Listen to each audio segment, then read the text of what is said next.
inocentes. Y ya estamos diciéndole adiós al mes de noviembre, ¿verdad? Qué rápido se fue este mes de noviembre, porque ya prácticamente estamos a punto de entrar al mes de la Navidad, que es el mes de diciembre. Bueno, después de un fin de semana bastante virulento, diríamos, mire, cantidad de accidentes, muertes violentas y un caso bien raro, ahogamientos, 5 ahogados en diferentes hechos, 3 ahogados. Fíjese que andaba una excursión de evangelistas aquí en la zona sur, en Choluteca, y ahí en un municipio, San Antonio de Flores, se ahogaron 3 de los excursionistas. 3 excursionistas se ahogaron ahí, y 2 allá en Atlántida, una niña de 4 años en el Porvenir Atlántida y un señor de 60 años en Tela, siempre en este departamento. Así que 5 ahogados, cantidad de accidentes, de nuevo. La violencia no para, otras 2 mujeres asesinadas ahí en Catacamas, en el departamento de Olancho, una tía y la sobrina, y hoy hace poco pues informábamos de otra muerte violenta de una fémina aquí en la colonia 28 de marzo. De estos temas, hoy no hablamos de estos temas, quiero decir, o sea, hablaremos de la situación que desgraciadamente sigue viviendo el país, de incertidumbre política, de una incertidumbre que está alejando las inversiones, desgraciadamente, y al no haber inversiones no hay empleo. El principal problema que hay en este momento en Honduras es el desempleo. Por eso usted ve toda esa gente, se calcula que unos 800 hondureños, 1.000, 1.200, inclusive 1.500, hasta 2.000. Dicen algunos dirigentes de la comunidad migrante, expertos en temas migratorios, se están yendo de Honduras. La gente se está yendo del país. Por eso no encuentran los cafetaleros, no encuentran gente para cortar café, los constructores no encuentran albañiles. Todos estos temas de lo que está ocurriendo en Honduras, ¿qué está pasando? ¿Hacia dónde vamos? ¿Hacia dónde va nuestra querida patria? Estos temas los hablamos esta mañana con nuestro invitado de hoy, el escritor y analista nacional César Indiano. Buenos días, César, ¿qué tal?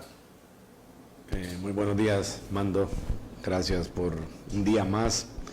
El clima es bueno, buen clima, está fresco Tegucigalpa. Muchas gracias porque siempre me tienes en la mente y me invitas a estos programas, y yo te lo agradezco porque siempre que voy a la televisión, Mando, me toca decir desafortunadamente cosas que son duras para la audiencia, cosas que a veces la gente las asume como un ataque, aunque en mi corazón no tiene como propósito atacar personas, ni atacar instituciones, y mucho menos atacar a mi propio país, sino que el espíritu de mis participaciones es básicamente atacar las cosas erróneas, las cosas pecaminosas, digamos, que diariamente vemos, no solo en el ámbito puramente de los sucesos violentos que no paran, sino también en el ámbito de la corrupción política, que prácticamente se ha vuelto un tema incurable, un tema a veces tan irreversible que en uno produce cierto cansancio espiritual, porque uno quisiera como tener una clase dirigente inteligente, responsable, un poquito más preparada, y todo el tiempo caemos en las trampas de los mismos vicios, de las mismas ideologías, de las mismas arbitrariedades. Eso es penoso porque sinceramente vamos a comenzar diciendo que Honduras no es tan desgraciada como la describen los analistas ni los propagandistas de la sociedad. Honduras es ya visto con un ojo clínico objetivo, Honduras es una nación de muchos potenciales en todos los aspectos. Honduras es un país interesante, Honduras es un país hermoso, Honduras es un país rico, Honduras es un país de mucho talento en todos los campos. Inclusive me alargaría a decir que, a pesar de la descripción diaria de esta violencia, en el fondo el corazón del hondureño es bueno. El hondureño yo no lo describo como un ser malo, pero al mismo tiempo somos una sociedad que no tenemos orientación, y cuando tú me preguntas a mí cada vez que vengo a estos foros hacia dónde vamos, me metes en un tremendo problema, porque Yo te puedo decir hacia dónde voy yo, hacia dónde puedo llevar mi familia, hacia dónde puedo orientar las poquitas gentes que yo trato a diario en mi peregrinaje por Honduras. Influyo en un entorno bien pequeño de personas.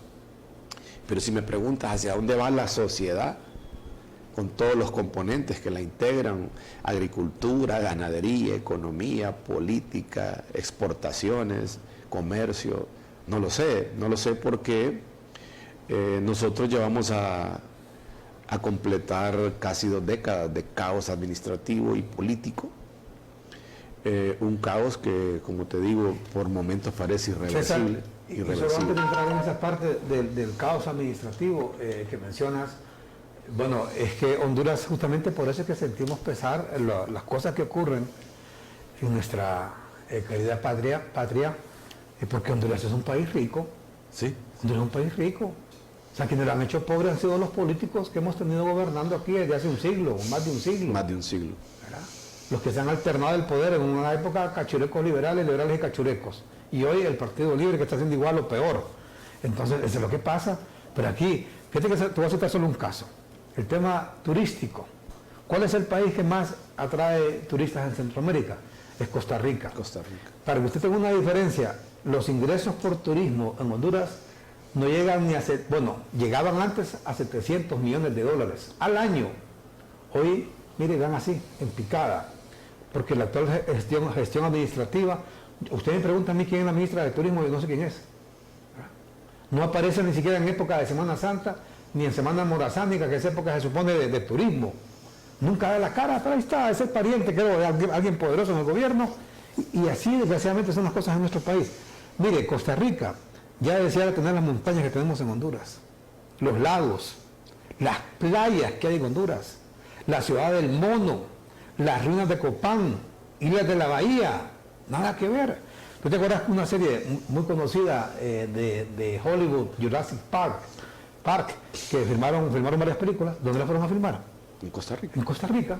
Allá aparecieron los dinosaurios en las montañas allá porque Costa Rica ha vendido la idea que es el país con las mejores selvas. Nada que ver. Te va a la biosfera del río Plátano, a la Mosquitia. Son selvas completas y no solamente para citarle los lugares, ¿verdad? Pero aquí siempre le cito un refrán que dice, César, lástima, dice, que Dios le da dientes a quien no puede morder. Nos ha dado tantos recursos, Diosito, nosotros, pero no los utilizamos, están botados. Esa es la verdad. O destruidos. Por los malos gobiernos que hemos tenido. Esa es la realidad. Sí, bueno, entonces el primer cimiento de este foro, vamos a decir que todos esos recursos, vos hablaste ahorita de recursos propiamente naturales. Los recursos naturales, a pesar de los saqueos de casi 100 años, están allí porque lo poquito que se produce se concede a compañías que tienen, en el caso de minería, por ejemplo, a compañías que tienen las experiencias y el conocimiento para volver sustentable una actividad minera, por decir algo. La madera, ese gran embrollo que nunca se pudo resolver en el país. El fundamento de la madera siempre ha sido el saqueo, jamás ha sido la sustentación económica, porque es un país que prefiere concesionar su bosque, arrancarlo de raíz, destruir la naturaleza, en vez de hacer de eso una industria competente, donde los bosques sean manejados como se manejan en Chile o en Costa Rica, prácticamente son cultivos. Y si nos vamos paso por paso solo en la materia de los recursos naturales, te vas a dar cuenta que el caos y la arbitrariedad es lo que priva. ¿Por qué? Porque se creó, hay muchas razones, pero básicamente que se creó desde la política hacia todos los sectores, una costumbre de mafia, o sea, una manera de operar las cosas como si todo obligatoriamente tendría que hacerse en un ámbito de mafia. O sea, no se pueden hacer las cosas de forma correcta, ni de forma legal, ni de forma sustentable, porque el móvil, la motivación principal de todas las industrias es la codicia. ¿De dónde viene eso? De la manera de enfocar el Estado, de la manera de legislar las industrias y los recursos naturales. Pero pasemos de los recursos naturales y vayámonos a los recursos culturales. Honduras siempre ha sido descrita, lo cual es duro para mí, como una nación de tontos. Siempre se ha dicho que en Honduras nadie lee, que en Honduras nadie escribe, que en Honduras nadie pinta, que en Honduras nadie hace teatro, que en Honduras nadie hace cine. Es verdad, nuestras industrias artísticas y de entretenimiento han vivido en los recientes 4 décadas una debacle casi espantosa, en la cual, por ejemplo, la principal característica es que, el artista con talento se retira de estas actividades porque no le son sustentables, y lo segundo, bueno, eso es lo primero, y lo segundo es que la calidad de lo que hacemos disminuye, porque la actividad artística, igual que cualquier otra actividad cultural, educativa, requiere la sustentación económica que no se tiene. Es decir, nadie en un país se dedica a escribir si la escritura no le provee dinero, si no le provee recursos.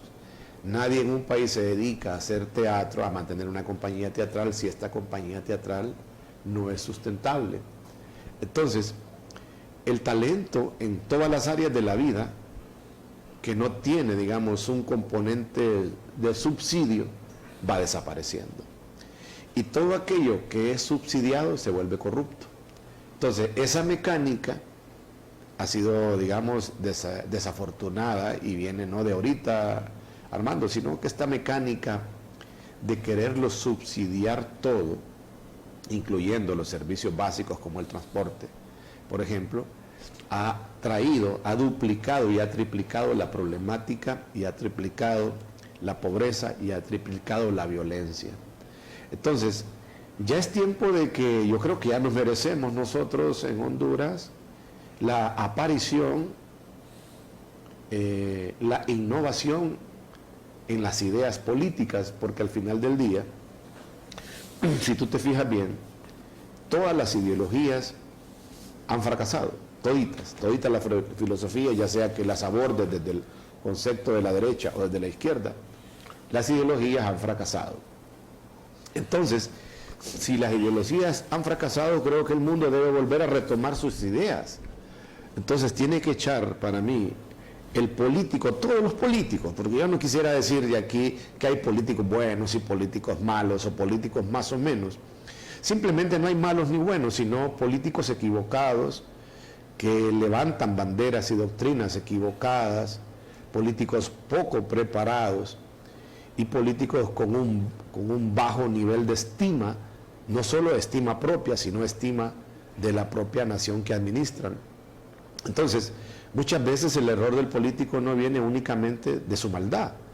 A veces la maldad está fundamentada en que levantan doctrinas o se apropian o encarnan doctrinas equivocadas. Por ejemplo,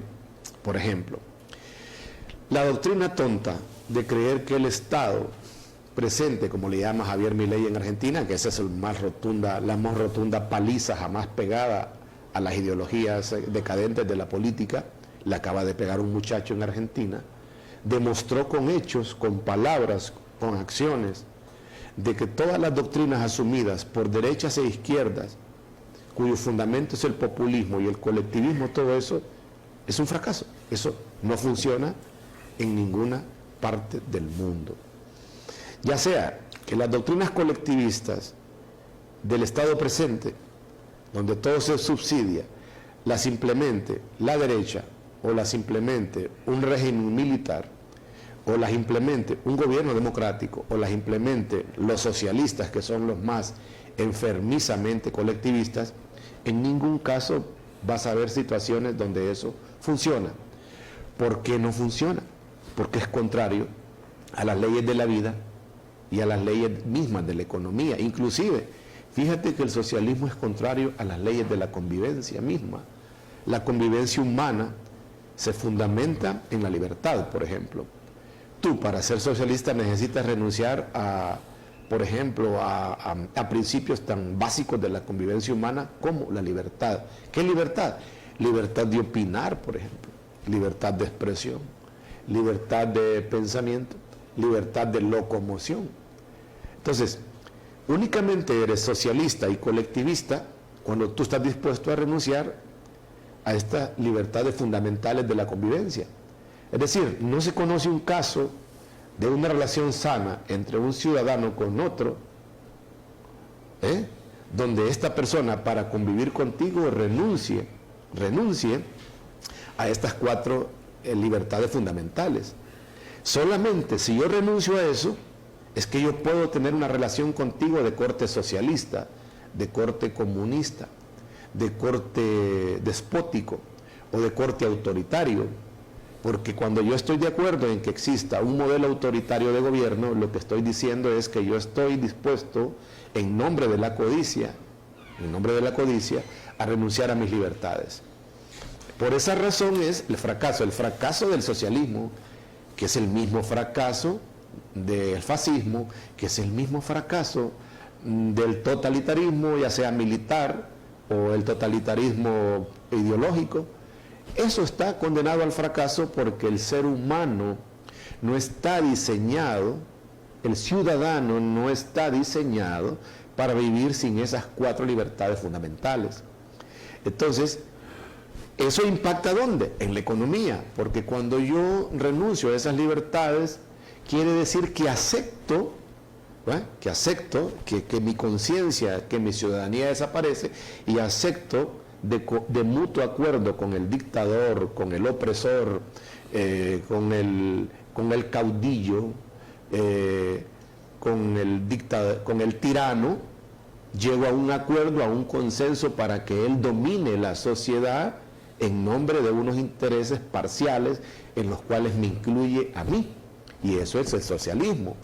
El socialismo es un sistema que toma el control total del Estado, toma el control total de la economía, el control total de la educación, el control total de la cultura, a modo de que todos los ciudadanos acepten ese paternalismo de la conciencia ciudadana, renuncien a sus propios proyectos personales e individuales de vida y crean que yo puedo vender mis libertades a cambio de recibir unas canonjías, unos beneficios, unas prebendas. Entonces, ese modelo está completamente fracasado, no únicamente en América Latina, fracasó en África, fracasó en Europa, llevó a países que antiguamente fueron ricos, como el Reino Unido, como España, a la calamidad económica más espantosa jamás vivida. Porque otra cosa que la gente no entiende es que, y hay que entender esto, para poder comprender la dimensión y la magnitud de este problema, Villanueva, y es que Europa tiene medio siglo de estar quebrada.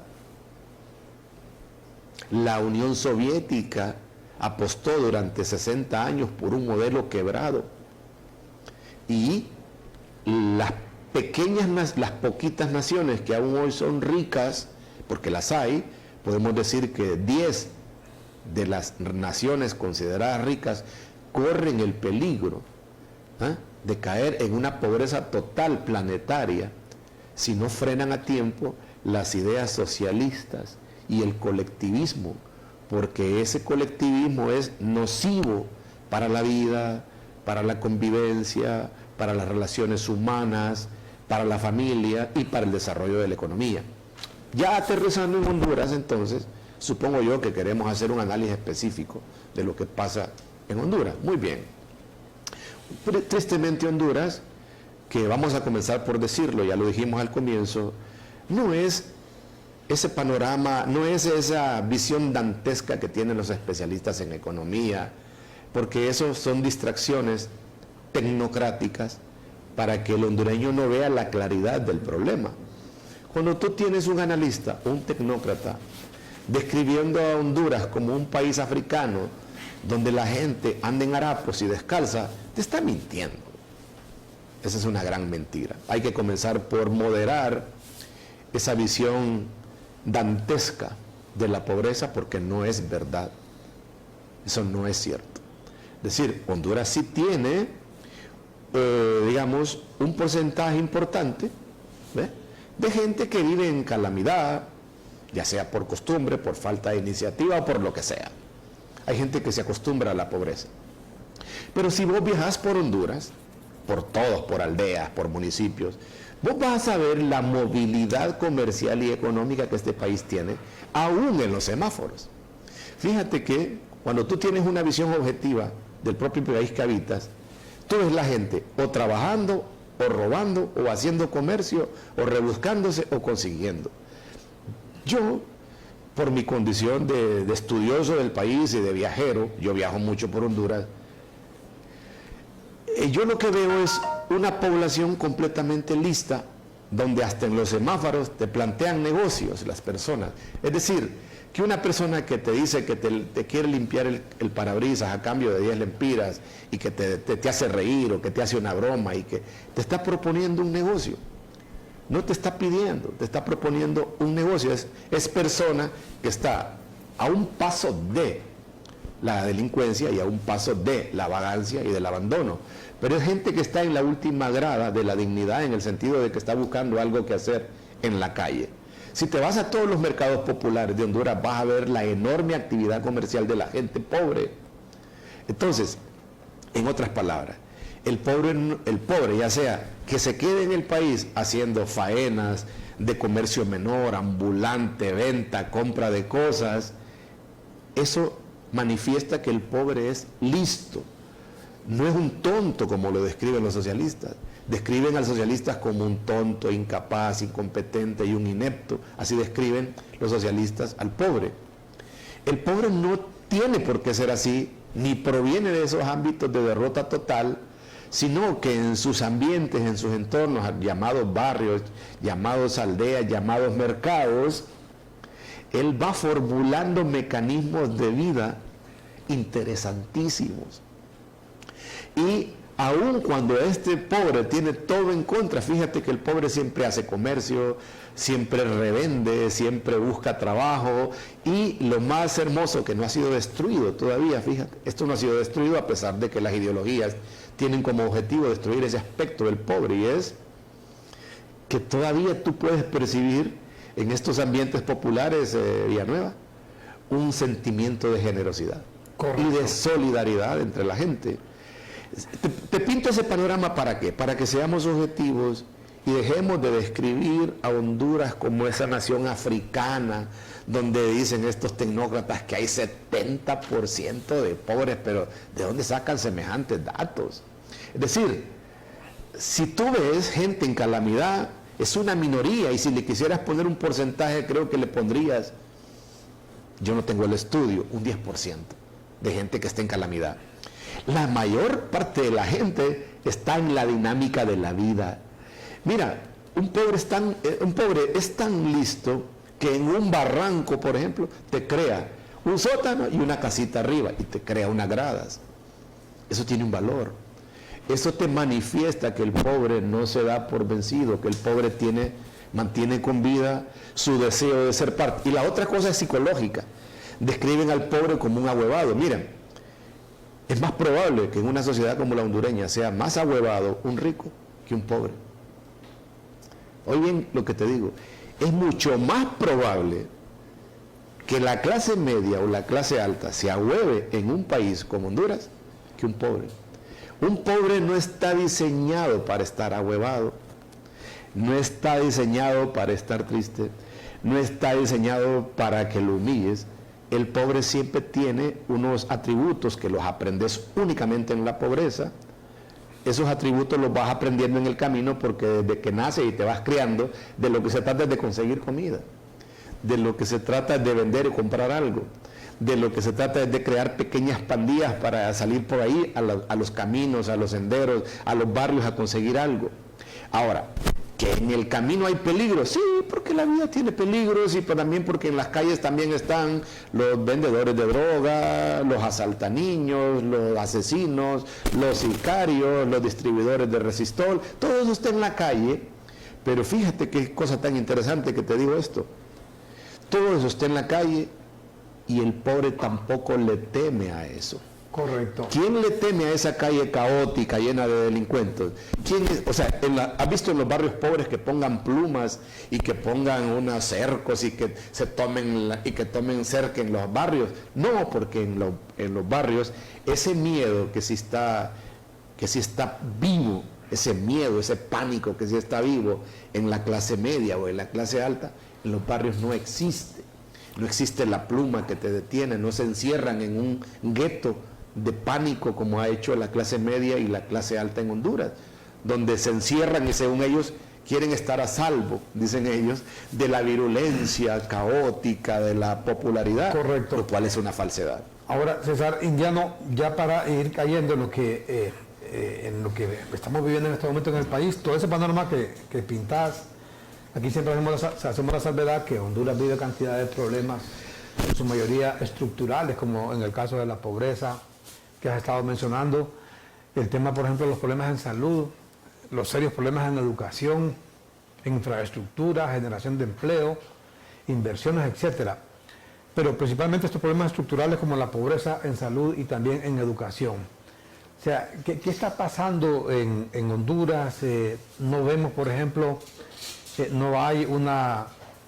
no escuchamos a la Presidenta de la República referirse a estos temas, nunca habla, bueno, ni siquiera el tema de la seguridad.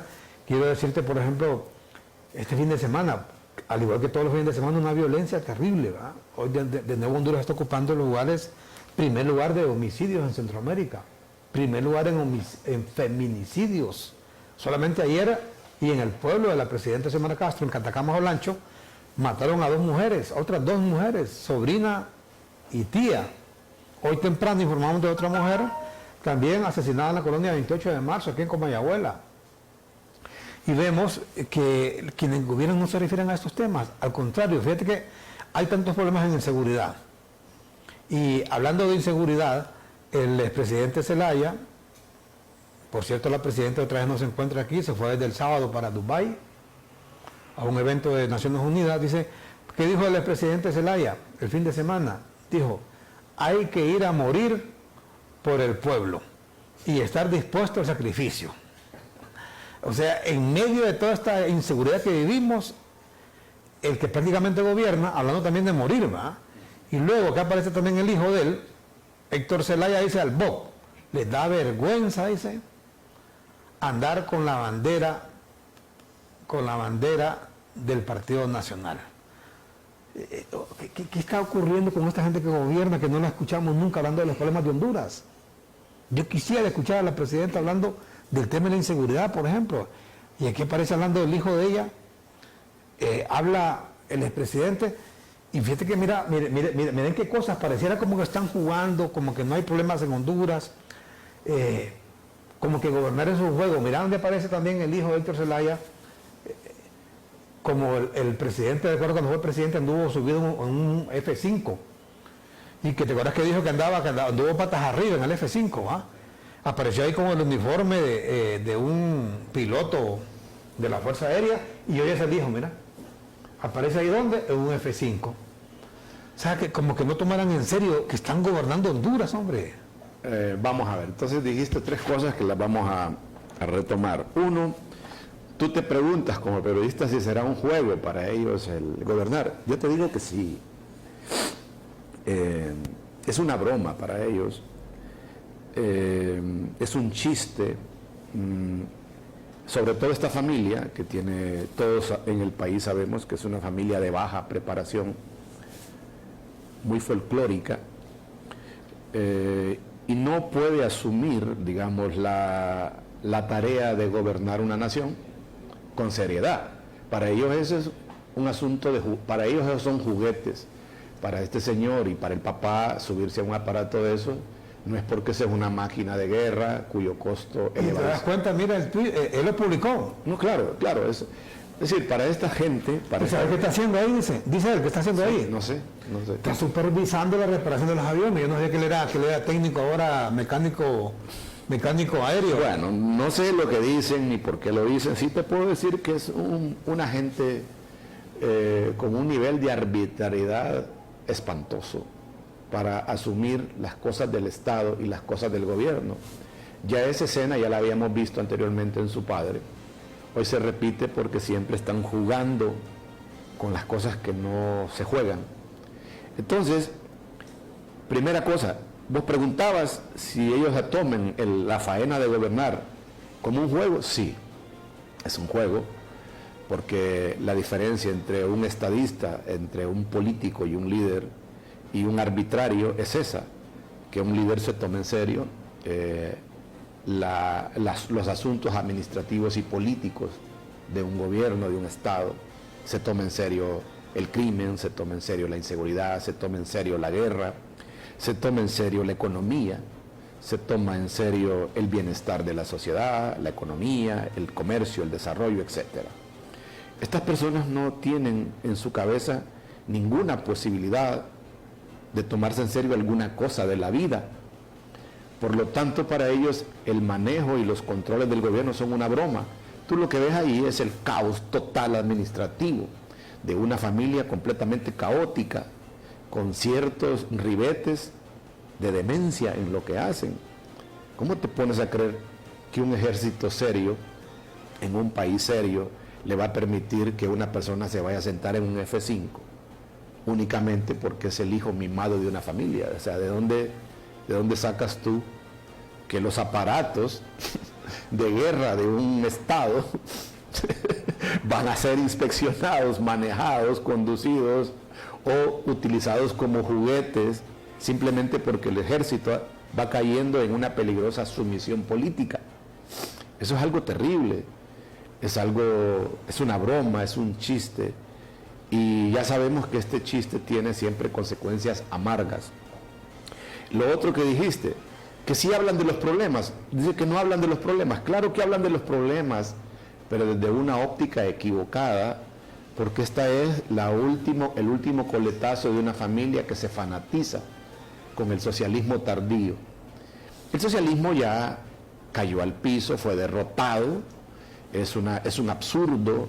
El socialismo está demostrado mundialmente que era una aberración ideológica que le produjo de graves problemas a todas las sociedades, pero desafortunadamente la familia que gobierna se fanatizó y se enamoró tardíamente de unas ideas decadentes que son las ideas socialistas, y por eso que tienen su plan obsesivo compulsivo.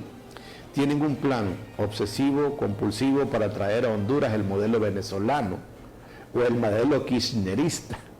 Entonces, lo que están proponiéndole a la sociedad hondureña, debido a su equivocación doctrinal y política e ideológica, es traer un modelo que para los hondureños es sencillamente detestable. No solo es detestable, para los hondureños es una cosa aberrante, porque ya se demostró, no por nuestra propia experiencia, porque al final del día Honduras, con toda y su inocencia política, nunca compró. Desde los años 70, Honduras siempre tuvo como cierta sospecha de que los modelos socialistas en aquel tiempo planteados desde la revolución eran un absurdo. Fíjate que Honduras y Costa Rica fue la única nación centroamericana que se mantuvieron prudentes con esto de emocionarse con el modelo revolucionario que promovían en ese entonces, en este caso los sandinistas, después el Ejército de Liberación Nacional, después el FMLN y por último los revolucionarios guatemaltecos. Nosotros no nos entusiasmamos con eso porque siempre tuvimos sospechas de que era algo terrible, absurdo y violento. Aquí todo llega 50 años después, medio siglo después, y efectivamente sentimos que hoy cuando escuchas hablar al expresidente Zelaya, fíjate que incluido a su familia, hablan en un léxico, en un lenguaje, códigos como esos códigos como que se utilizaban, que yo los escuchaba cuando llegué a la universidad en los años, en 1980, todavía en los años 70, obviamente, cuando venían haciendo, por ejemplo, la guerra civil en Centroamérica, la guerra de guerrillas en El Salvador con el FMLN, la URNG en Guatemala, la FSLN en Nicaragua, y Honduras ni por cerca, como bien lo estás explicando, pensaba en eso. Aquí fue un fracaso eso, pero hoy le llegó exactamente medio siglo después al expresidente Zelaya. Vos lo escuchas hablar que el imperialismo, que los grupos de poder, que las oligarquías, exactamente ese discurso que vos lo mirabas cuando llegué a la universidad, que me daba que montar de pancartas guindadas ahí con la imagen del Che Guevara, de Camilo Cienfuegos, de Carlos Fonseca Amador, etc. Yo te digo, te pregunto de nuevo, César, ¿cómo es posible que el país se nos esté yendo de las manos como el agua entre los dedos en todos los aspectos? Y ojo, no estoy culpando de esto a la presidenta Xiomara Castro, ni al Partido Libre, ni a su familia, ni a nadie. Dijimos claramente que estos son problemas estructurales de Honduras, que vienen hace mucho tiempo, pero que le corresponde atacarlos, combatirlos al gobierno de turno, esté quien esté, sea de derecha, de centro, de izquierda, quien sea. Si el Papa estuviera gobernando en este momento Honduras, a él le correspondería atacar. Si fuera la Barbie, Diego Vázquez, que acaban de llamar de nuevo a Montalvo, estuviera gobernando, a él le tocaría enfrentar estos problemas y no estar diciendo, que qué barbaridad, eso que es el gobierno que me dejó de César Indiano, es un desastre. No. El que se lanza a la política desde que está en campaña dice, yo dicen voten por mí porque yo fulano de tal, sí sé resolver ese problema de pobreza que hay en Honduras, el problema que hay en educación, que hay en salud. No dijo, yo no me acuerdo que escuché a nadie que haya dicho, oye mire, voten por mí que cuando yo sea gobierno voy a pasar los 4 años culpando a los que están ahí de este relajo que hay. Y nunca me voy a referir a los problemas que hay en Honduras de verdad. No, al contrario, voy a estar jugando en un F5 como que fuera un juguete ahí, de esos avioncitos que juega la gente. Son juguetes para ellos. Un juguete. Eso es un juguete, hombre. No es un juguete. Armas de guerra. Mire, ¿cómo cree usted que es eso? No, habría que ser más serio, hombre. Sí. Fíjese que en Estados Unidos está la fuerza aérea más poderosa del mundo. En Rusia, quizás la segunda fuerza más poderosa. En China, no sé si es la segunda o la tercera. Yo nunca he visto allá No, eso es encaramado hay un avión de esos, va. No, eso es en serio. ¿Sabes que yo cuando tuve la oportunidad de estar en Colorado, en el estado de Colorado, en Estados Unidos, ahí está la principal base aérea de todo Estados Unidos, y quizás del mundo. Ahí van esto que pilotean los F-5, allá fueron. Allá se entrenan, mire, esos aviones que usted ve, el Black Bear, que le llaman, el avión invisible, todo, ahí los han entrenado en esa base aérea. Y yo nunca he visto ni a un presidente ni a uno de sus hijos ahí encaramados en esos aviones como que fuera un juguete, va. Me parece a mí, se lo digo honestamente, yo ojalá que no se gane uno más enemigos de lo que ya tiene, pero me parece que uno debe tener respeto. Una falta de respeto. Mira, las dos... Con todos los problemas que hay con Honduras, ¿dónde está bien eso? Fíjate bien, la forma en que están gobernando, ya sabemos todos que este gobierno se eligió en un clima de desesperación política. Ya sabemos que miles de votantes, no sé la cantidad exacta, pero miles, creo que un porcentaje alto de la ciudadanía tenía como propósito deshacerse de lo que llaman ellos la narcodictadura, de la tiranía, digamos, administrativa que produjo el Juan Orlandismo en Honduras. Eso lo sabemos. Yo creo que la gente no reflexionó bien sobre si lo que estaba eligiendo si la medicina que estaba eligiendo era peor que la enfermedad. Entonces, por cuestiones emotivas, emocionales, ideológicas, la gente corrió a elegir un gobierno de izquierdas, o sea, un gobierno de izquierda, con doctrinas socialistas importadas, pero con doctrinas locales equivocadas. Fíjate bien las doctrinas que manejan los voceros del gobierno. Dicen que ellos no corrigen inmediatamente los asuntos administrativos y políticos del gobierno, del Estado, porque heredaron, dice, un caos financiero, administrativo, presupuestario y una nación completamente en bancarrota. Porque dicen ellos, eso lo repiten todos los días, dice, hubo una narcodictadura en que gobernó Honduras durante 12 años. Es decir, cuando expresan eso con esa actitud ensobrada, como que se estuvieran riendo de nosotros. O sea, como que asumieran que todo el mundo en Honduras es un tonto y que en cambio los 40 bribones que gobiernan son muy inteligentes. Todos sabemos perfectamente que la narcodictadura que ellos describen como nefasta, como diabólica, queriéndolo o no, desarrolló cosas, te voy a hablar de muchas, pero te voy a hablar concretamente de 3, cosas que son deberían ser hoy la plataforma agroindustrial más importante que Honduras debería tener para echar a andar. Ni en sueño. Por ejemplo, te voy a hablar de tres. El completar la conexión vial del canal seco, que este gobierno lo tiene abandonado, porque el canal seco tiene una continuidad vial que debe conectarse con las fronteras y de paso completarlo con ese famoso puente que lo vienen prometiendo los políticos desde hace un siglo, ese puente hacia Mapala. No voy a entrar en muchos detalles, pero ahí tienes el canal seco de doble vía, es casi en el abandono, porque no hay una economía de continuidad que integre el canal seco y que además lo complemente, porque tú el canal seco lo puedes sacar hasta Trujillo y lo puedes incluso mandar hacia la zona olanchana si tienes visión. Segundo, el aeropuerto.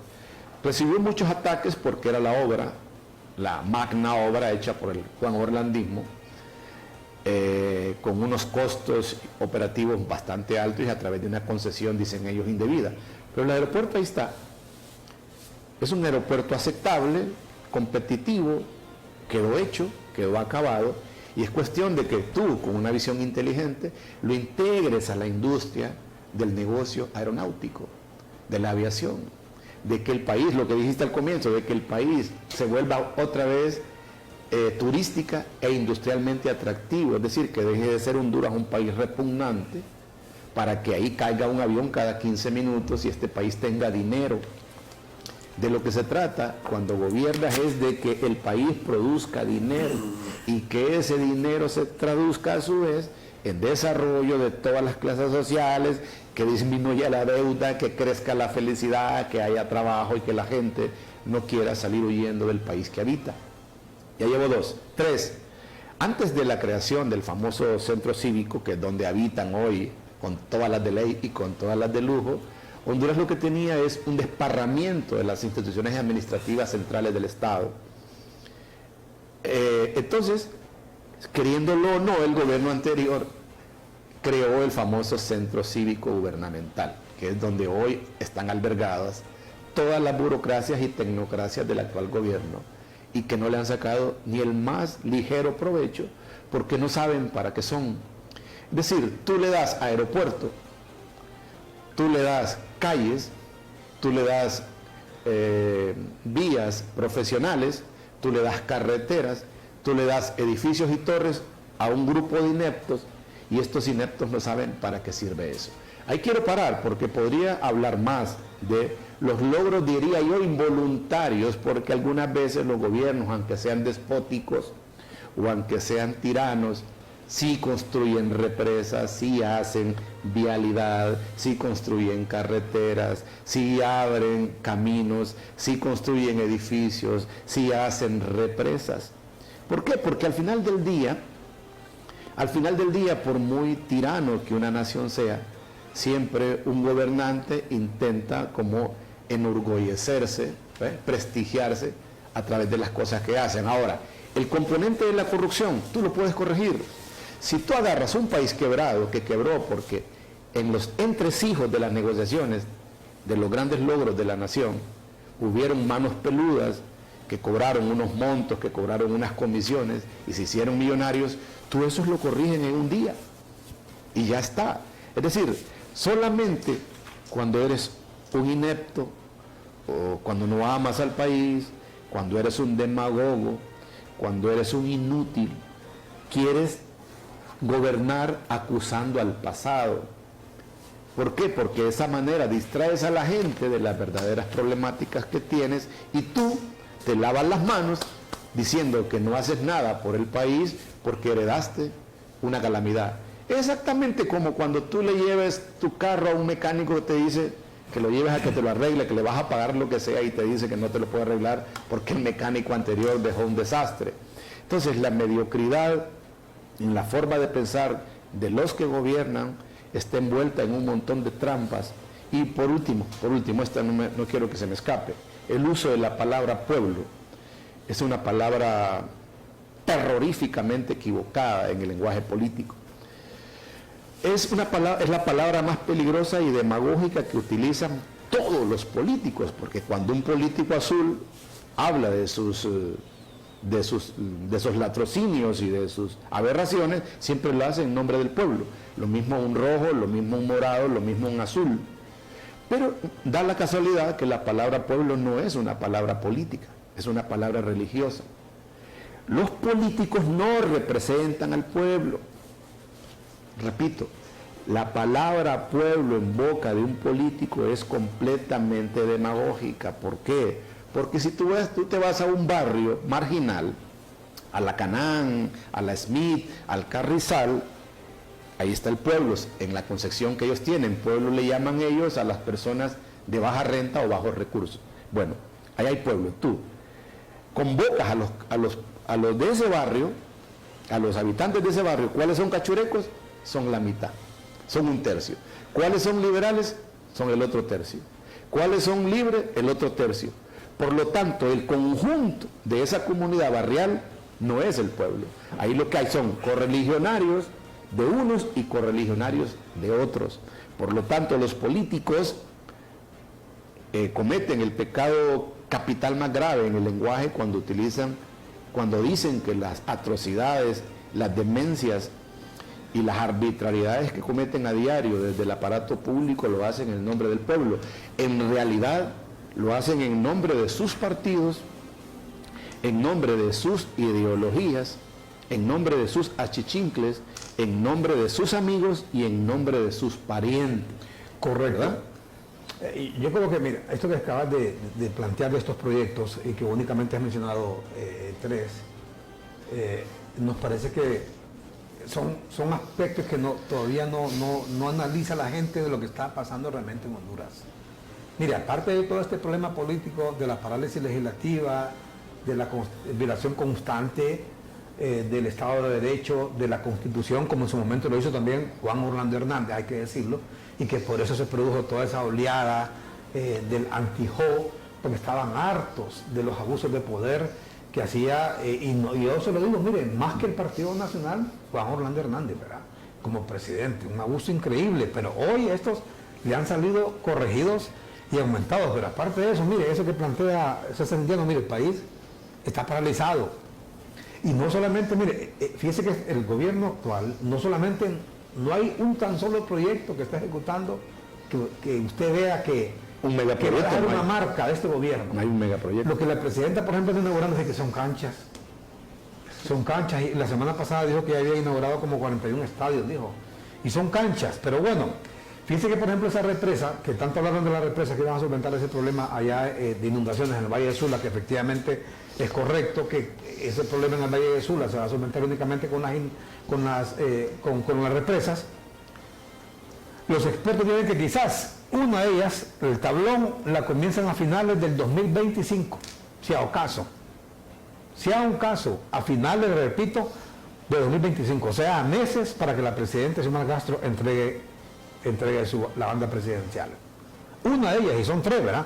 Jicatuyo, Los Llanitos y el tablón. Mire, solo un caso que le voy a citar, el caso del aeropuerto, que mencionaba César Indiano. Este es el aeropuerto. Mire, no es la non plus ultra, pero nada que ver con Toncontín. O sea, es un aeropuerto mil veces mejor que Toncontín. Pero ¿qué es lo que pasa? Mire, es que esta gente no entiende en lo absoluto que un aeropuerto es un peldaño de todo un escalón. Por ejemplo, el aeropuerto tiene que seguir para que el aeropuerto se fortalezca. Yo he escuchado inclusive a gente de Libre burlándose del aeropuerto. Es que el aeropuerto está, quien lo debe fortalecer ahora es el nuevo gobierno. ¿Cómo? Fomentando para comenzar el turismo. El turismo. Claro. Hace un momento yo le decía que yo ni conozco, yo soy periodista, y como periodista tengo la obligación de conocer a todos los funcionarios. Yo no conozco a esa funcionaria. No sé quién es. Yo la puedo ver en un grupo y no sé quién es ella. No aparece ni siquiera en Semana Morazánica ni en Semana Santa. Número uno. Número dos, fortalecer la seguridad del país, porque si no hay seguridad, no habrá turismo, no habrá inversionistas, y los inversionistas son los que, por ejemplo, se instalan una serie de congresos de esto, congresos de lo otro, y esa es la gente que viaja ¿a dónde? ¿O cómo? En avión. ¿Dónde llega? Al aeropuerto. Es como el caso, por ejemplo, que decía también César del Canal Seco. El Canal Seco está Lo han abandonado, está tirado, fíjese. Semi-abandonado. Ahí está tirado, ¿sabe cuánto costó el Canal Seco? Cuesta una millonada. Ahí está abandonado el Canal Seco. Fíjense que llevan 2 años y todavía están estudiando si le ponen peaje para darle mantenimiento.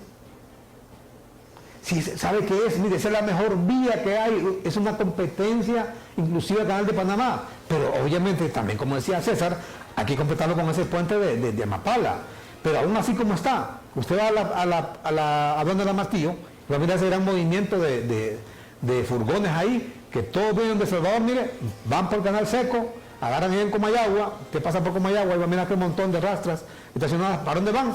Para Puerto Cortés. ¿Con qué? Con mercadería que exportan, ¿dónde? Al mercado del este en Estados Unidos, que es donde están los principales mercados en toda esa parte de Nueva Inglaterra, en Nueva York, Massachusetts y todo eso.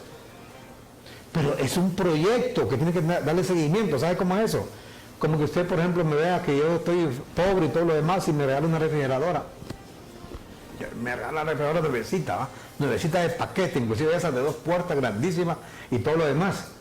Y que después yo también esté esperando que usted me dé la comida para meterla ahí. Y que yo diga, es que fulano César me dio una refrigeradora, pero no tengo que meterle adentro. No tengo que echarle allá ¿qué refrigeradora? A mí me dio la refrigeradora, pero además yo tengo que trabajar para conseguir carne, pollo, lácteos, lo que sea, leche para meter ahí. Igual ese es el Canal Seco, es parte de un proyecto. El aeropuerto, parte de un proyecto que el gobierno que está, sea de quien sea, tiene que darle seguimiento. Cuando estamos hablando, ve usted este otro proyecto. Mire, que son cosas que la gente ni cuenta se da. Usted se recuerda el caso de Valdías, uno de los funcionarios más repudiados del gobierno anterior. El Heraldo publica hoy, que por cierto el Heraldo también fue que publicó el caso de las casas container, que fue un desastre, fue un fracaso, y ahí anda hasta huyendo de Valdías, pero ve usted los proyectos que dejaron hechos, están botados. Tirados. Solamente porque los hizo el gobierno anterior. ¿Qué son esas? Casas. Son casas. Ahí está, mira, está la electricidad ya. Exactamente. ¿Saben cuántas son? Mira, aquí dice el Heraldo hoy, mira. Paralizados 7 proyectos de más de 2.200 viviendas sociales de la Unidad Coordinadora de Proyectos. Miles de familias sufren porque tienen más de 2 años de estar esperando por sus casas. Mientras tanto, no pueden escapar de las inundaciones. ¿Están hechas o no están hechas las casas ahí? ¿Ah? Ahí están las casas. ¿Sí? Lo que pasa es que este gobierno tuvo que dar desaudimiento. Allá, por ejemplo, mira, en Lempira, como 3 carreteras, cito solo una de ellas, creo que era de Campa, no, de La Campa, sí, un pueblo muy lindo, por cierto, donde está el canopy más grande, el canopy más alto de Centroamérica. Ahí quedó medio palo. ¿Sabes por qué cito ese? Porque fue el alcalde que cuando comenzaba el gobierno, ¿te acordás? Le vino acá a reclamar, mira las casas están tiradas ahí, llenas de monte, mira, le vino a reclamar acá en una reunión, ¿te acordás? Y que le dijo el presidente Zelaya, hey, ¿no entiendes que no hay dinero? Le dijo. Sí. Ajá. Pero para entrar al CAF, fíjate que ya han pagado como 1.000 millones al CAF. Porque no hay dinero para eso. Porque si empezamos a citar Mira, dice el informe aquí, miles de familias duermen a casa de la intemperie, bajo la lluvia y el sol. Bueno, antes de eso vamos a ir con un enlace, compañeros, vamos con este enlace inmediato. Enlace inmediato.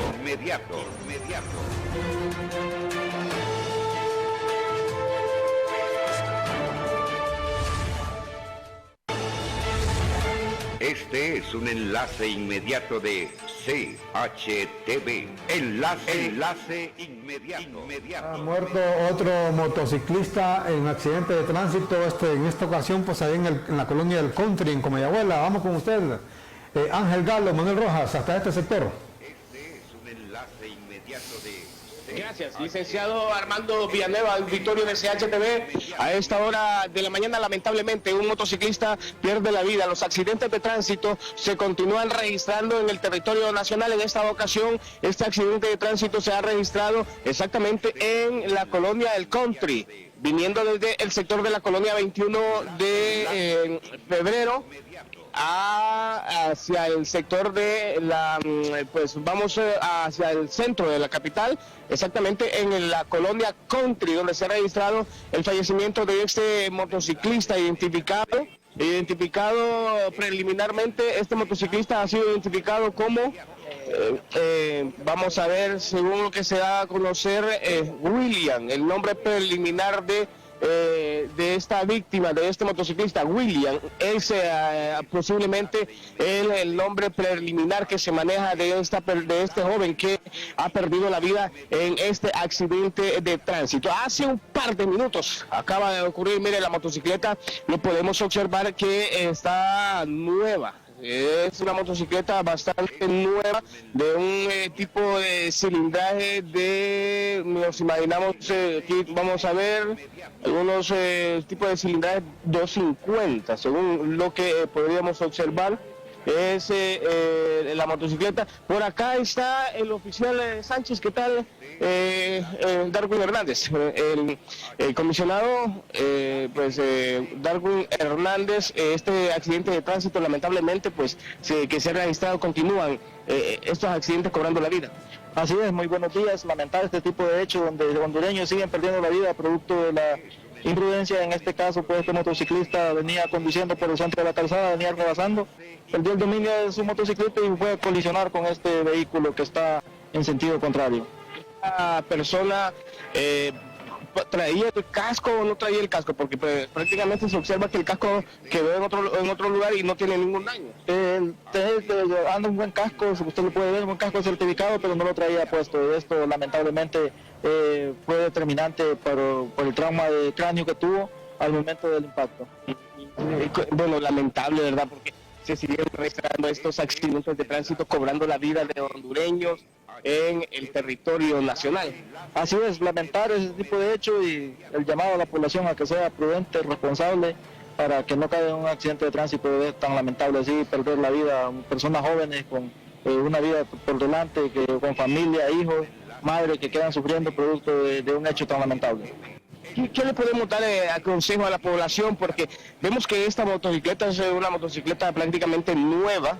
El exceso de velocidad, el no usar el casco con su debida protección o sus medidas. ¿Qué consejo podemos dar a estos motociclistas? Porque no podemos seguir perdiendo más vidas de hondureños. Así es sencillo hacer la fila sucesiva. Para el motociclista es sencillo, no rebasar por el centro de la calzada, que eso es lo que nos deja mayor cantidad de muertos. Sí, perfecto. El comisionado Darwin Hernández, que nos ha dado a conocer, mire, ahí están ya las autoridades de la Dirección Nacional de Vialidad y Transporte realizando las respectivas mediciones. El cuerpo de este joven, aproximadamente entre 25 a 20 años, según lo que se ha dado a conocer, y también donde este vehículo que usted observa color gris es donde habría impactado este motociclista y perdido la vida de forma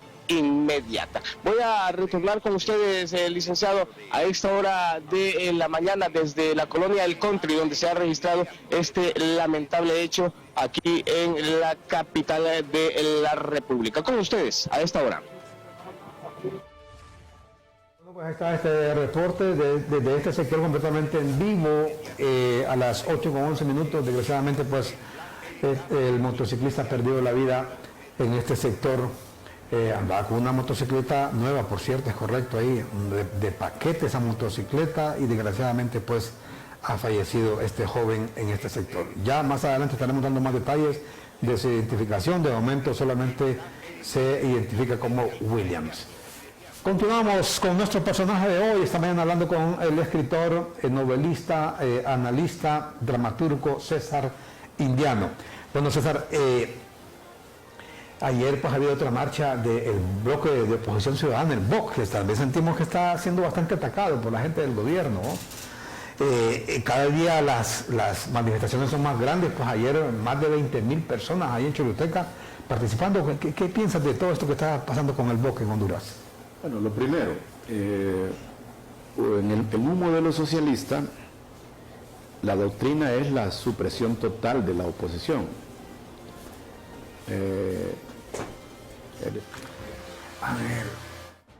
La doctrina incluye el monopolio, digamos, de la opinión,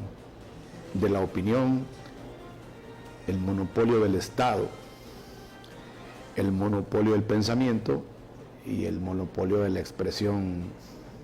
Bueno, me quedé solo yo aquí, platicando solo.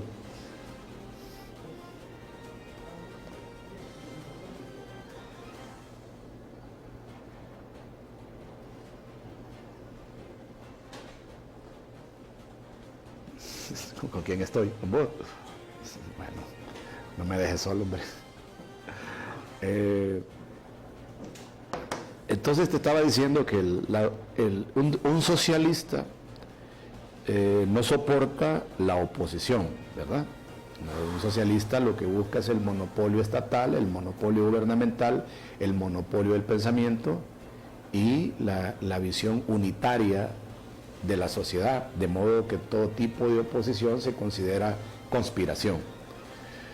Correcto. Bueno, hasta ahí estamos bien. También con un socialista no se puede hablar de desarrollo económico porque el socialista odia la economía. También tampoco puede hablar con un socialista de desarrollo político porque el político odia la democracia, el socialista detesta la democracia. Tampoco puedes hablar con un socialista sobre éxito económico o sobre éxito familiar o sobre éxito personal porque el socialista aborrece el éxito. Esas son las cosas que aborrece un socialista. Un socialista no está interesado en el desarrollo económico de una sociedad, sino en estructurar un sistema de poder único, como en Cuba, como en Venezuela, como lo quisieron hacer los kirchneristas en Argentina, y como todos los países que tienen un modelo, ya sea drástico o light de socialismo. Porque hay un socialismo light, por ejemplo, Europa. Europa, a través de los estados de bienestar, tomó el control de la opinión, tomó el control del pensamiento, de la libre expresión, a través de los famosos estados de bienestar, que es socialismo de baja intensidad. Por eso es que está quebrada Francia, por eso está quebrada Europa, por eso está quebrado el Reino Unido, por eso está quebrada España, por eso están quebradas la mayoría de las naciones europeas, porque ese es un socialismo light.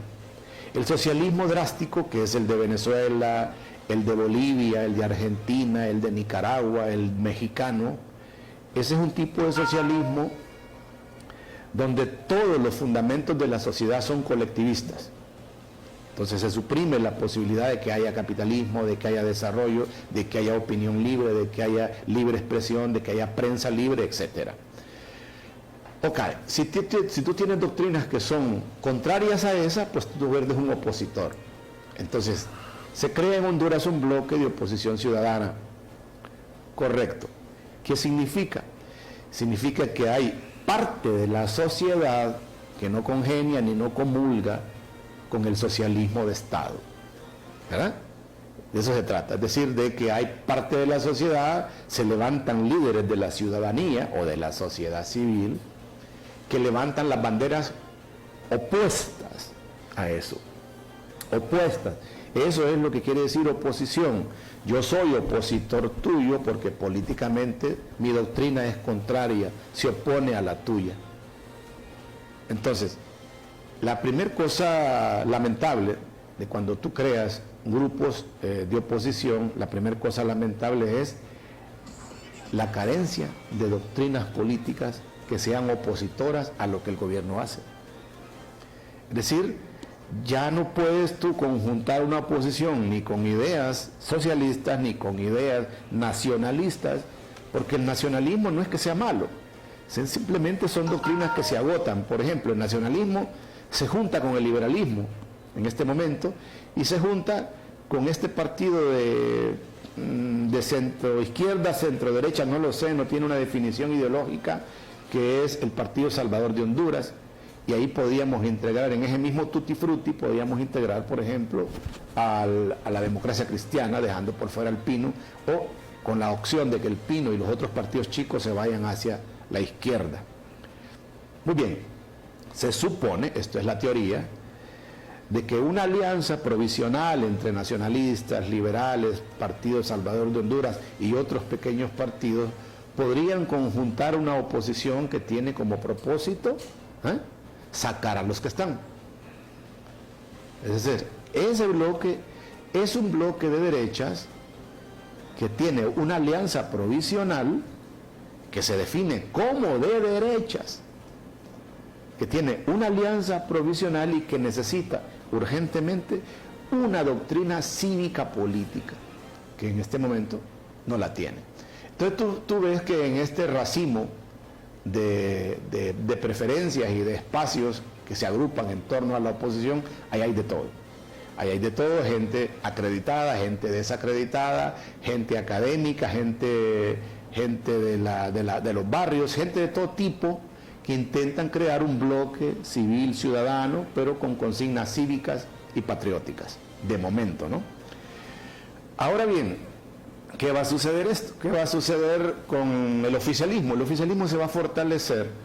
¿Por qué? Simple y sencillamente porque aunque tenga una doctrina errónea y errada, el oficialismo sí tiene doctrina. Es decir, el oficialismo, que es libre en el poder, que es la versión de la izquierda extrema, carnívora, del socialismo en el poder, del colectivismo en su más pura y cruda realidad, de su desactivación del empresariado, de su presión fiscal, toda esa doctrina que manejan los socialistas tiene que tener un bloque opositor que maneje el lenguaje contrario, pero de manera descarada. Es decir, Milei no venció y le dio palizas. Fíjate bien qué interesante esto. Milei no le dio una paliza a la zurdería argentina, que es enorme, gigantesca y poderosa. No la venció porque Milei estaba resentido y quería hacer consensos de buenos modales con esos individuos. Milei planteó desde el comienzo de su campaña que los quería derrotar, vencer políticamente. Y ahí están los resultados y los frutos de cuando tú asumes de manera categórica y entiendes la política y asumes la política como bueno, pero ¿no crees que también lo que hace falta también en este momento en el país es un Milei? O sea, me refiero a un outsider, pero a falta de un outsider, a falta de un Milei, pues algo habrá que hacer. Entonces es justamente lo que está haciendo pues el bloque de oposición ciudadana, tratando de hacer algo. Porque yo te lo digo, César, Llano, yo he escuchado muchas críticas, algunas críticas de gente que está de este lado, que está abiertamente en contra del Libre, pero tampoco participan. O sea, no van a las marchas del BOC, están en contra de que marche el BOC. Entonces, ¿qué es lo que quieren? O sea, ¿quieren cruzarse de brazos y dejar que el Libre haga lo que quiera hacer o que continúe haciendo lo que está haciendo? Fíjate que ya se hizo eso del fiscal. Nombraron fiscales interinamente, pero ahí están nombrados. El señor Noel Zelaya y Mario Morazán. Hoy van a nombrar a jefe de las Fuerzas Armadas, que es lo único que le hace falta. Bueno, no es que le hace falta, porque más bien el actual jefe, ustedes lo escucharon una vez, el señor José Juárez Fortín, insultando a los generales que andan ahí criticando el gobierno de Libre, ¿va? Que ahí casi que retó públicamente a no sé qué, ahí a Romeo Vázquez, a Isaías Barahona, a Luis Alonso Maldonado Galeas, a Jun Pacheco, pero aún así continúa, mira, no está conforme con eso y ahora dicen, van a meter a un pariente de ellos ahí. Algo hay que hacer, me parece a mí. Sí, es que lo que pasa es que lo que yo intento desentrañar aquí es que hay un error de raíz. Por ejemplo, suponer que dentro de la Fuerza Armada no hay soldados izquierdistas, pues es una tontería, claro que los hay. Suponer que dentro de las cámaras de comercio no hay comerciantes izquierdistas, es un absurdo. Suponer que dentro de los sindicatos no hay derechas e izquierdas es un absurdo. Es decir, la política se trata de partir, por eso existen los partidos políticos, porque vos partís la opinión en dos, una que es oficial y otra opinión que es opositora. Entonces la actividad fundamental del político es atraer a más gente contigo, independientemente de su calidad de soldado, de comerciante, de empresario, de académico, de pobre, de campesino o de sindicalista. Más gente contigo implica que la gente asuma posturas claras antisocialistas. De lo contrario, no tenés ninguna posibilidad de vencer un oficialismo que se fortalece especialmente con una burocracia enorme y el control del dinero del Estado. Porque claro, el dinero del Estado es enorme, son los grandes presupuestos de todos los ministerios las grandes reservas de la nación del Banco Central puestos al servicio de una burocracia corrupta que intentará prevalecer en el gobierno y mantenerse todo el tiempo que sea posible allí a través de una dictadura socialista. Esa es la realidad, porque hay un plan que ha sido manifiesto, no es que lo tienen oculto. Es decir, esta familia tiene un plan siniestro montado para permanecer, así tengan que burlarse de los estamentos legales, en el gobierno la mayor cantidad de gente posible. ¿Qué es lo que van a hacer entonces? Lo que van a hacer es enamorar, conquistar militares que los apoyen. Ya tenemos el libreto que se llevó a cabo en Venezuela. Buscar militares que los apoyen, buscar empresarios que los apoyen, buscar comerciantes que los apoyen, buscar académicos, en realidad casi toda la academia en el país, porque ya sabemos que la academia responde al patrón que lo paga. Entonces, en el bloque opositor, que es lo que estamos viendo aquí, es una marcha cívica, yo creo que no es una marcha política, lo que vemos ahí es un meeting, una manifestación. Pero en sí, la marcha en sí no es una dura respuesta a lo que está pasando en el país, o sea, una marcha multitudinaria, nadie la puede negar, ¿verdad? Es multitudinaria. ¿Dónde te puede llevar el fracaso esta multitud? Cuando no sabes políticamente lo que quieres, porque lo que tienes que hacer tú, aquí tienes el puente Choluteca, creo, ¿no? Sí. Inundado de una marcha importantísima manejada por este grupo que se llama el bloque opositor. Yo lo que le agregaría a esta marcha cívica, patriótica, son elementos políticos claros para que tenga legitimidad, porque el propósito no es que tú te manifiestes emotivamente en un puente. El propósito es, bueno, es que el elemento político reemplazar. Claro, indiano es parar los abusos del Partido Libre. No, pero no los vas a parar si no es por las urnas. Claro que no es, esto no es una alianza política, no es para lanzar ningún candidato presidencial. Bueno, por eso no es política, ¿verdad? por eso no tiene importancia. La importancia que tiene es que quieren, o sea, el objetivo ciudadano. Bueno, por ejemplo, las antorchas no fue ninguna alianza no tuvo política. ningún efecto político en nada. Como no, las antorchas, gracias a las antorchas fue que obligaron aquí al gobierno de Juan Orlando a traer la Maxi. Ya el hecho de que la Maxi son otros 5 pesos, pero la Maxi vino porque gracias a las antorchas, la presión que ejercieron las antorchas. Entonces, este grupo lo que busca es parar únicamente los abusos que está cometiendo el actual gobierno. Bueno, pues no lo van a lograr. No es un fin para nada político de lanzar a X o Y de candidato. Bueno, entonces como no tiene fines políticos ni propósitos políticos, lo vuelve ingenuamente político. Porque para vos las antorchas fueron ingenuas.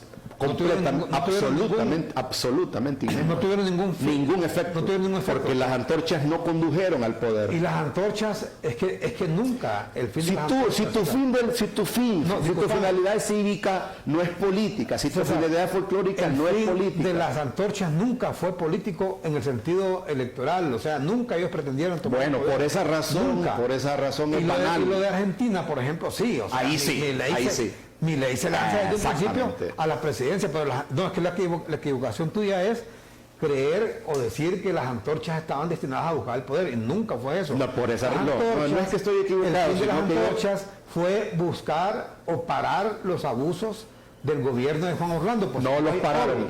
Los pararon, porque no pararon los abusos y la corrupción, marcha cívica. Sí, lo que ellos buscaban era ponerle un freno a la corrupción. Bueno, no lo pusieron. Y lograron traer la Maxi. No, eso es la Maxi.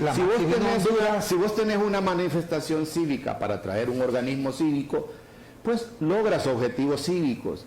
Los objetivos políticos no son cívicos, los objetivos políticos son de poder. Por esa razón, la posibilidad de que esto se convierta en la posibilidad real de reemplazar el poder actual no existe, excepto que en ese grupo surjan líderes que entiendan que hay que plantear una plataforma de oposición para la toma de poder, porque sin poder no puedes corregir absolutamente nada. Claro. Entonces todo se vuelve un cachondeo de muchachos fervorosos que levantan banderas ingenuas e inocentes para el logro de ¿qué? De objetivos cívicos que no tienen nada que ver con la política. Por eso la política, hablábamos antes en el segmento anterior, de que es en serio. La política no es un juego, no es una broma de que estoy enojado y estoy frustrado y estoy triste o deprimido y me voy a una fiesta cívica para salir en la pantalla. No, la política es algo sencillo, Villanueva. Es si tú estás dispuesto a salir de los cuatro paredes de tu casa para tomar el poder de la nación a través de una alianza estratégica que te permita reemplazar al tirano. Punto, no hay más. Correcto. Entonces, ¿qué es lo que yo, no es que estoy equivocado, sino que quiero que la audiencia que nos ve diferencie entre lo que es política, lo que es civismo y lo que es manifestación espontánea de sentimientos? Entonces, vos me puedes meter 1 millón de personas ahí o más si querés en un meeting, pero si esa marcha va hacia la nada, es una completa banalidad, es una completa pérdida de tiempo, porque se necesitan líderes hablando del por qué el socialismo es destructivo, nocivo, dañino y por qué daña la economía y por qué es urgente que la nación hondureña genere líderes de oposición capaces de reemplazar a los que están. Correcto. La política es sencilla, la política no es una cuestión emocional, ni es una cuestión de que estoy triste y estoy deprimido y entonces un meeting me permite a mí salir de mi aburrimiento para ir a levantar una banderita cívica. No, si fuera así de sencillo, la política sería fácil, pero la política lleva peligro, lleva debate. Correcto. Sí, creo que esa es la equivocación que hay en este momento y por eso hay gente que no entiende cuál es el propósito del BOC. Y yo digo, si no lo entiende alguien como César Indiano, peor porque lo entiende el hondureño de a pie. Yo sí lo entiendo. El BOC es una pérdida de tiempo, eso, si no tiene líderes y objetivos políticos. El BOC no tiene nada que ver con política. Entonces, no lo haga. De la política vernácula. El objetivo es parecido al de las antorchas. La diferencia con las antorchas... Es un juego, bien, por favor, ya te acabo de explicar en este momento que las actividades cívicas no tienen nada que ver con política. La diferencia de las antorchas es que eran un grupo de jóvenes. No se obtuvo nada. A la No se frenó la corrupción con antorchas. Mira, con antorchitas vinieron frenar la corrupción, vino la estructura de poder.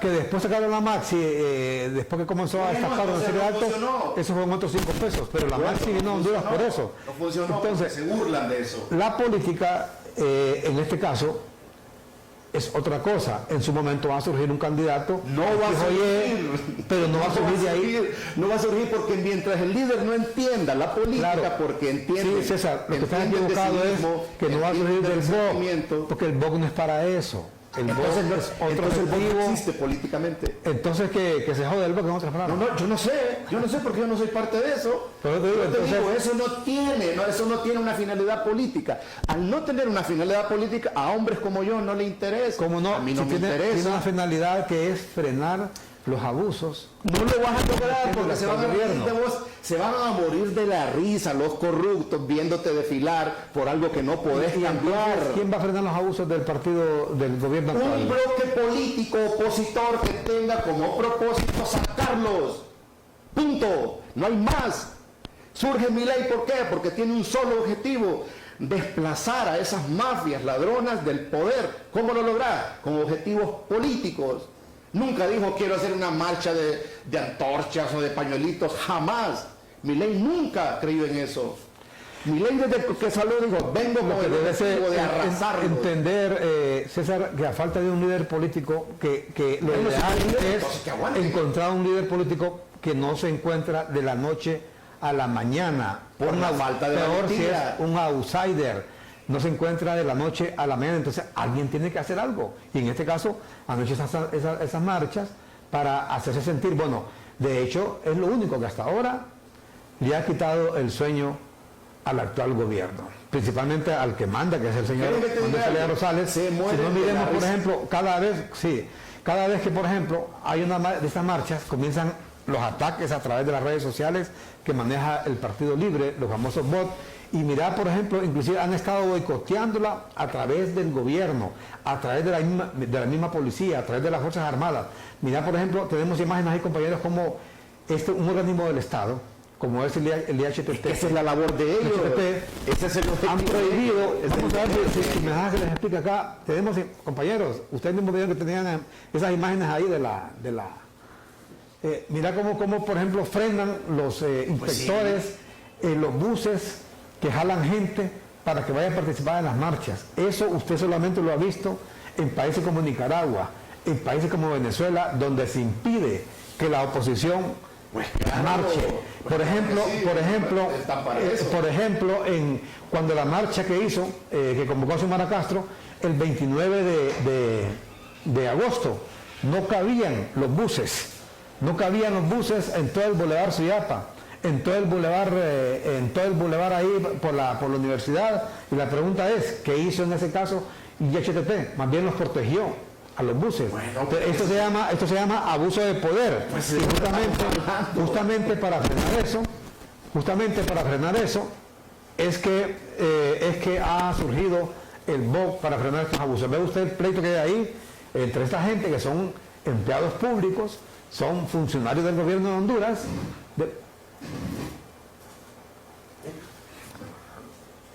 son funcionarios del gobierno de Honduras que están en este momento están impidiendo ahí la libre locomoción, un principio constitucional que es la libre locomoción, eso está establecido. Mire, este patrón exactamente así comenzaron en Cuba hace 60 años, impidiendo que la oposición se movilizara. Todo esto no es nada nuevo, no están aquí estos inventando el agua caliente. Aquí por eso está lleno de asesores de la inteligencia cubana, de la inteligencia venezolana, porque ellos son los que han traído este patrón para acá. No permitir que la oposición, llámese Vox, llámese Cachureco, llámese liberales, llámese cualquier partido político, se pronuncie. Yo recuerdo cuando, miren, en el 2009, que Nelson Díaz estuvo aquí en la frontera de Nicaragua y Honduras. En ese entonces, un grupo de diputados opositores, opositores al gobierno de Ortega viajaron hasta la frontera a dejarle una carta a Mel Zelaya para decirle que él era un grato en Nicaragua. ¿Y sabes qué hicieron estos grupos? Justamente estos grupos de choque impidieron que esos diputados viajaran hasta la frontera.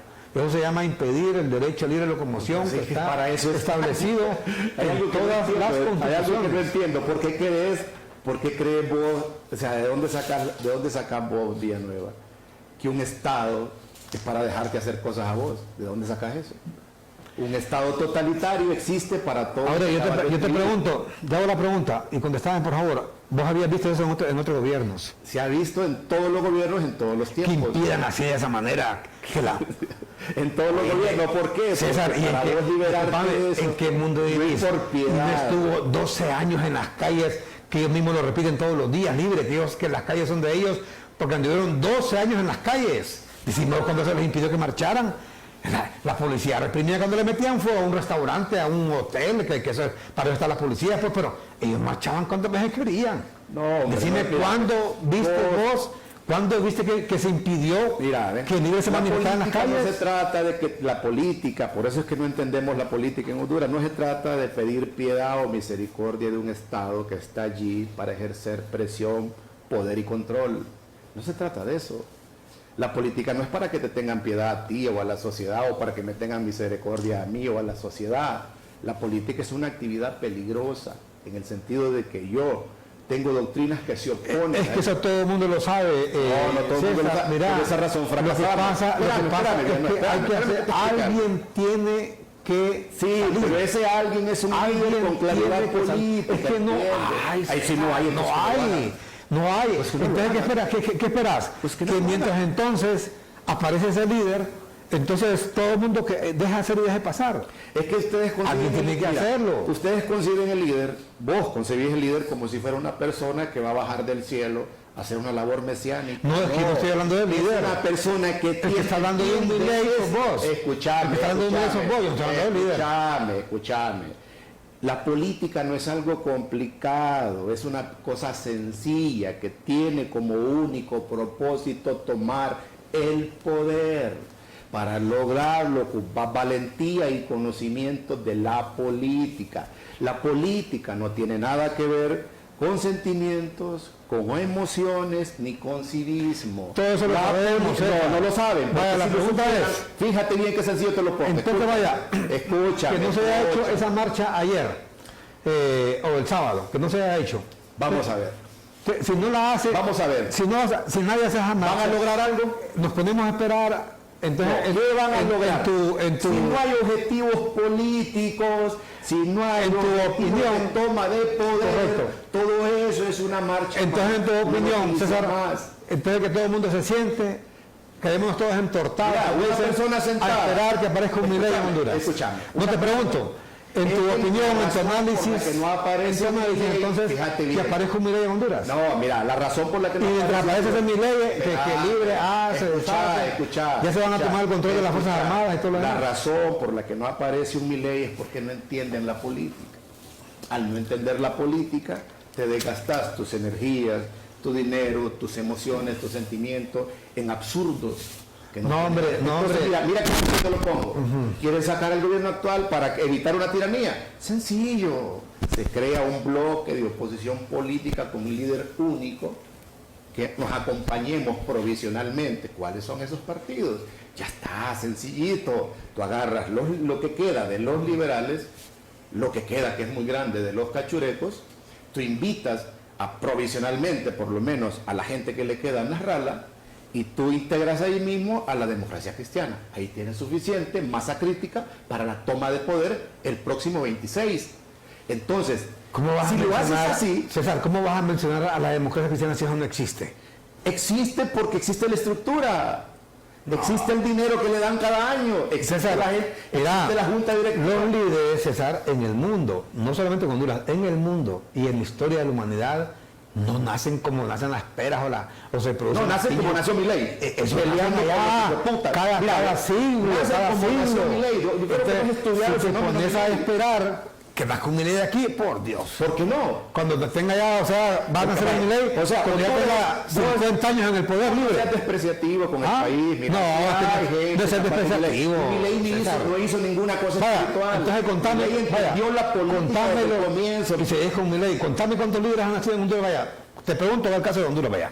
Del 80, y te voy a dar 50 años, vaya. Del 80 para acá, ¿cuántos han nacido? Del 80, líderes de los partidos. Vaya, contámelos. Por ejemplo, mira, el líder era Suazo Córdoba, Rodas Alvarado, Callejas, esos eran líderes. También Juan Orlando era líder. También era líder el señor Flores Facusé. Son líderes de los partidos. Cuatro que van, tuvieron cinco, vaya, capacidad- van cinco, que tuvieron 50 años. capacidad en aquel momento, en aquella Vaya, circunstancia. de entonces, agruparse. vamos a partir que son líderes, vaya. Mencionaste 5. 5 en 50 años, en 45 años. Bueno, líder de la ¿Vos política. crees que ¿qué no haya puede uno funcionar líder del que empresariado? tenga la capacidad de sacar al líder del poder en cuanto ahorita que nazca? Claro, si es que es bien sencillo. Solo se ocupan dos cosas: entender la política y tener huevos. Nada más. No. Si no entendés la política, ¿para qué te metes en ella? César, la política si no no es entendés así. la política, no te metas. Quédate como médico, Mientras quédate como aparece, militar. vaya, te voy a poner un ejemplo mejor todavía.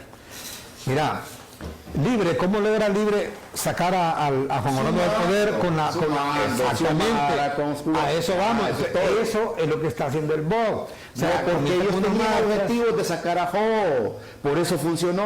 No se reunieron porque eran buena y gente. este tiene un porque eran objetivo amigos. de frenar los abusos. No se va a lograr porque los abusos y la corrupción es no se va a lograr si la gente lo puedes remediar sin poder. Sí, estamos completamente de acuerdo. No se va a lograr si el hondureño tiene un concepto y una visión. No, no el hondureño, y una opinión, el pueblo, los correligionarios y una opinión pesimista como la tuya. No, pero si la gente se cree ver Villanueva que no has aprendido nada de lo que hemos hablado en años. Mira, vos estás hablando de cosas, vos estás hablando de cosas que no tienen sentido. Entonces, vos estás hablando de cosas absurdas. Mira, que aparezca un líder, un Milei, ¿de dónde? Escúchame, por Decime de favor. dónde.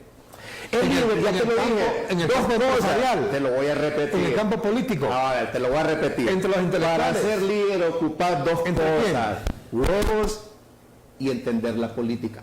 Punto. Como no entender la política, no te metas. Bueno, Y luego, entonces, si tenés miedo, hagamos no te una metas. cosa. Comencemos con César Indiano.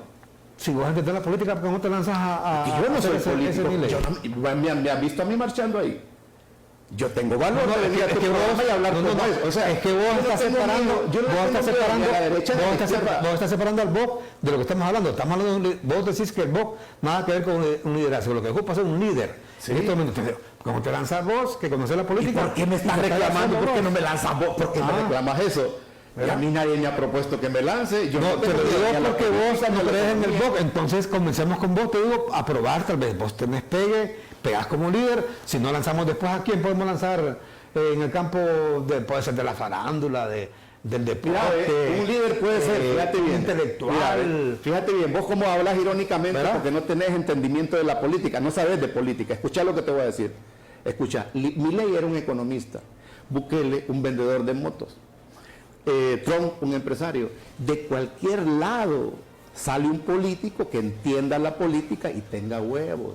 Puede ser un campesino, puede ser un escritor, puede ser un empresario, puede ser cualquier persona que reúne esas dos cualidades. El problema es que se ponen a hablar de temas que no manejan, nunca han entendido la política, no saben en qué consiste, no saben las consecuencias, no saben cómo se hace política. Por lo tanto, cuando se meten en política, fracasan. ¿Fracasan por qué? Porque no tienen objetivos ni entienden el propósito de la política. Creen que la política es un asunto de ser buena gente. No, es de conjuntar una voluntad de poder. Una voluntad de poder. ¿Qué decís que yo no entiendo la política y vos estás hablando de líderes? Mira, mencionaste a Donald Trump. Era empresario. A Milei, a Bukele. Era economista. Fíjate que es tan Bukele, absurdo. vendedor de No, motos. discúlpame, es tan absurdo lo que estás diciendo. Fíjate que Donald Trump surge como un líder, como ese líder que querés vos que aparezca, Cualquiera puede ser. Déjame Las hablar, ideas también. vos querés que el hondureño se entorte a dejar que el libre siga haciendo los... No, al hondureño no. Aparece un líder. Al hondureño Espérame. estás hablando mal, estás hablando equivocadamente. ¿Sabes No sabes de política. en cuánto apareció, en cuánto apareció un líder como Donald Trump? Ese líder No era que político, era empresario. a eso me refiero. ¿Sabes en cuántos años apareció en Estados Unidos? Sacar la cuenta desde la independencia de Estados Unidos para acá. No, hombre. Está hablando más de 200 años. Oíme, en aquel tiempo ya Estados había líderes Unidos también. ha sido manejado más de 200 años por el Partido Demócrata, por el Partido Republicano. Una estructura que ha sido una élite que ha gobernado Sí, Washington. pero sin líderes no aparece ganan. alguien en más de 200 años como Donald Trump. en El Salvador. No. ¿En cuántos Mira, años apareció un Bukele? Escúchame. Para. Mira, Estás hablando cosas absurdas. No, es que Porque si seguimos en esa línea de análisis, haces perder mi tiempo, que es valioso. Yo vengo con todo cariño a estos programas, pero no quiero perder mi tiempo ya con discusiones de semejante aberración. No hables locura. No, estás muy equivocado. Escúchame. No, Desgraciadamente. el equivocado sos vos porque no entendías la política y todo ese montón de gente no entiende la política y por esa razón siempre nos comen el mandado la gente que nos hace daño y nos jode la vida. ¿Por qué? Porque no entendemos de qué se trata la política. Comenzaste el programa quejando de que todos juegan. Entonces, y vos crees que la política es para salir a jugar en la calle. Entonces, que la gente del BOC, entonces, como ese, de acuerdo a análisis de... Yo no soy pro Vox ni contra Vox. Yo no tengo nada contra eso. Por favor, no sigan haciendo marcha. Exactamente, no hagan marcha, hacer política. Comienzan a buscar un Milei, un Bukele, un Donald Trump, tal vez lo encuentran en cuántos años. Y no te acabo de explicar, ¿por qué sos tan terco? En Te acabo de 20, explicar. en 20. ¿Por qué sos tan terco, Villanueva? No querés aprender nada, Dios mío, Ajá. es una cosa tremenda lo tuyo. Te estoy explicando las dos ¿Cómo condiciones. vas a entender? Las dos condiciones necesarias únicas para que hagas política. Y es que entender la eso política. es de soplar y hacer botellas. ¿Cómo? Si entendés la política sí es fácil. hombre. Para vos es complicado arreglar un motor que Claro. nunca has arreglado. No, entonces te digo, No, pero para un mecánico no. ¿Vos qué pensabas que encontrar, vos lo decís, y eso es fácil decirlo, pero es fácil encontrar a un líder?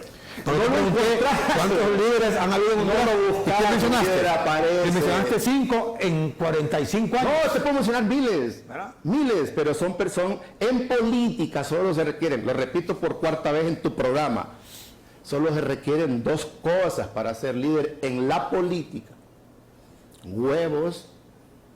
huevos y conocimiento de la política. Nada más. Pues, entonces no hay problema. Entonces, mire, la gente del BOC está engañada, dice César, para buscar un líder, y para buscar ese líder, un líder solo tiene que tener huevos y conocimiento. Facilito. De la política. Facilito ahí. Conocimiento de la política. ¿Verdad? Ya se sabe. Entonces solo tiene que tener conocimiento y tener huevos. ¿Verdad? Exactamente. Le pregunté por líderes en Honduras, en 45, 50 años mencionó únicamente 5, aunque él mismo dice que para ser líder únicamente se ocupan 2 atributos. Sí, así es. Tener huevos y conocimiento.